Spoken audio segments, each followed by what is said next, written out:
اللہ کے محبوب علیہ السلام نے ایک بڑی خوبصورت بات ارشاد فرمائی، ذرا سنیے اور اس کا لطف لیجئے اور حضور کے دیے گئے اس وعدے پہ دل کے قرار کا سامان کیجئے۔ اللہ کے محبوب علیہ السلام نے ارشاد فرمایا کہ من یکفل لی اللہ یسأل الناس شیئا، جو شخص مجھے اس بات کی ضمانت دے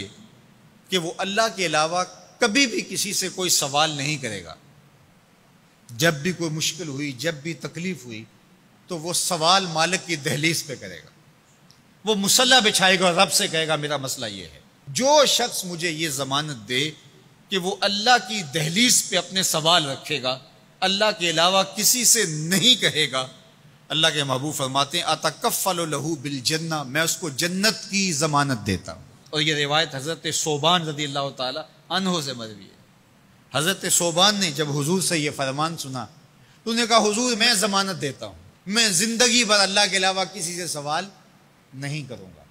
اور صحابہ نے پھر اس پہ عمل کر کے دکھایا۔ صحابی کا کوڑا گرتا ہے اور وہ بھی گھوڑے سے نیچے اتر کے خود اٹھاتا ہے، کہا جاتا ہے جناب آپ نے کہہ دیا ہوتا ہم اٹھا کے دے دیتے، کہا ہاں نہیں، ہم نے حضور سے عہد کیا تھا کہ اللہ کے علاوہ کسی سے سوال نہیں کریں گے۔ تو انہوں نے اتنا لحاظ رکھا اور اپنے وعدے کی پاسداری اس انداز سے بھی کی۔ تو یہ ہے وہ دولت جو کسی بندے کو اللہ صالح اعمال کے نتیجے میں عطا کرتا ہے۔ حضرت حسن بصری رضی اللہ تعالیٰ عنہ فرماتے ہیں کہ یہ کسی شخص کا ضعیف یقین ہے کہ جو اس کے پاس موجود ہے اس پر اس کو اعتماد ہے، اور اس کا جو حصہ اللہ کے پاس موجود ہے اس پر اس کو اعتماد نہیں ہے۔ دیکھیے ایک شخص کے پاس کچھ پیسے موجود ہوں، اس کی جیب میں ہے، اس کے لاکر میں ہے، گھر میں ہے، اور ایک وہ اس کا مال ہے جو بینک میں پڑا ہوا ہے،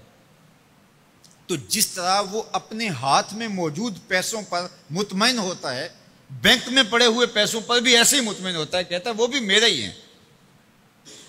تو جو شخص بینک میں پڑے ہوئے پیسوں پر تو مطمئن ہے، گھر میں موجود رقم پر تو مطمئن ہے، اس کے ہاتھ میں اس کی جیب میں جو ہے اس پر تو مطمئن ہے، اور اس کی قسمت کا جو ابھی اللہ کے پاس ہے اس نے ابھی اس کو دیا نہیں، اس پہ مطمئن نہیں ہے، تو حضرت حسن بصری فرماتے ہیں اس سے بڑھ کر ذوف یقین اور کیا ہوگا کہ جو اس کے پاس ہے، جس کو چرایا جا سکتا ہے، جس کو چور کھینچ سکتا ہے، جو گر سکتا ہے، جو چھینا جا سکتا ہے، اس پہ تو یقین کر رہا ہے کہ یہ میرا ہے،